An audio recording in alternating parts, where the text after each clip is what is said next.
Alright mga boss, nandito tayo ngayon sa May Pasay. Try natin dito mag-alok. Ililibre natin. Sa airport ka ma'am, di ba? Apo. Ayun, sa airport si ma'am. Libre po, walang bayad. Libreng sakay, walang bayad. Ma'am, ito po kasi yung content ko as a vlogger. Ihatid ko po kayo. Saan po ma'am? Saan kayo? Halika na ma'am, matid na kita hanggang Pitix. Hindi ma'am, okay lang. Tara na sa ano na sa Pitix. Pwede na rin. Pwede na rin hanggang ano, hanggang Naik. Oo nga po ma'am. Naghahanap nga po ako. Ayun po ma'am, nakakamera po ako. Ano ma'am, payag ka po masama sa content ko. Payag ka po na masama sa content ko na libre sakay. Okay lang. Ayusin ko lang to ma'am. Pagpanaik na ata tayo ma'am. Patito ka ma'am, mataas ka dyan. Okay lang, hindi naipit yung tainga mo. Patong mo yung paa mo dyan ma'am. Tapos humawak ka sa likod ko. Hindi, okay na. Sanay po. Ay, sanay ba? Saan tayo? Litex po, sir.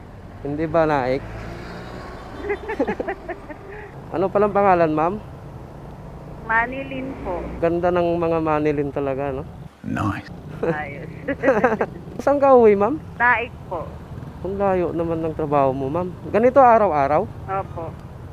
Ba't ang layo? Kasi yung nakuha kong bahay, sir, eh. Buti si ma'am may sariling bahay na, no? Hindi pa sure na mapa sa akin. Sana yan, sir, sa Pag-ibig House Loan. Ilang taon yan ma'am? 30 years. Senior citizen na. O at least may pinupuntahan niyang pira yung nasasahod, di ba? Ay, opo. Eh, sa mga upahan, puro, babayad yun. Di mo naman, Doon lang napupunta yung pera mo sa bayad sa upa. oh, yun. Eh, Hindi yan. mapapasayo. May asawa ka na ma'am? Opo. Sana all. Anong sana all? Sila sana all ba yung may asawa? Ito mahirap dito, napakalapit lang yung Pitix pero aabutin ng isang oras pa bago makarating doon. Matagal maghintay na masakyan tapos pagsakay mo. Oo, traffic pa. Tapos dahil pang stoplight. Eh minsan nga, nilalakad ko lang yan, 30 minutes.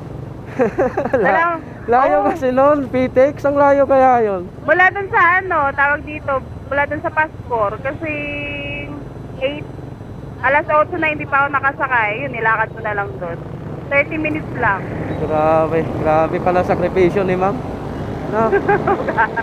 Alam oras na ako nakarating sa amin, mag-alas 12. So ano bang trabaho mo ma'am? Guard. Wow. Shout out sa mga security guard sa airport. Tigasin to eh.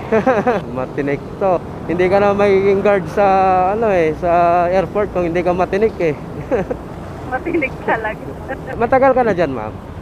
Ano lang, 2 taon, mahigit. Ganito lagi ginagawa mo? Ay, hindi naman, bago pa lang ako nakalipat doon sa Naik. Mga 3 buwan pa lang ata. Kasama mo na yung asawa mo doon? Opo. Rider yun.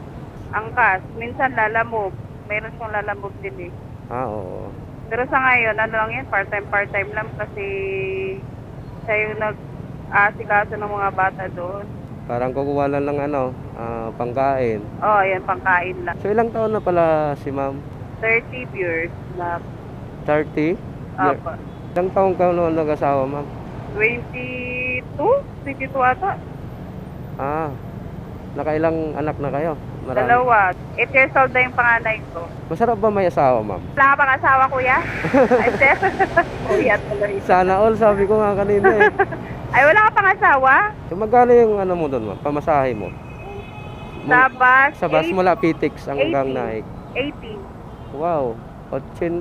80 papasok, 80 pa uwi. Uwi. Tapos, yung mula Pitix naman hanggang airport, 14. O, edi sabihin mo na, 200. wala pang pakain yun ha. Wala pang pakain. Parang lang talaga, kasdi lang talaga, Oo.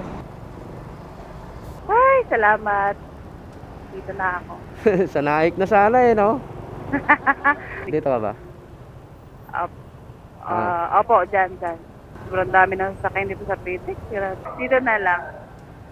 Ayan na, nagpapalis na ng mga motor. Dali lang. Dito na lang po. Ano eh. Sige, ingat, ingat.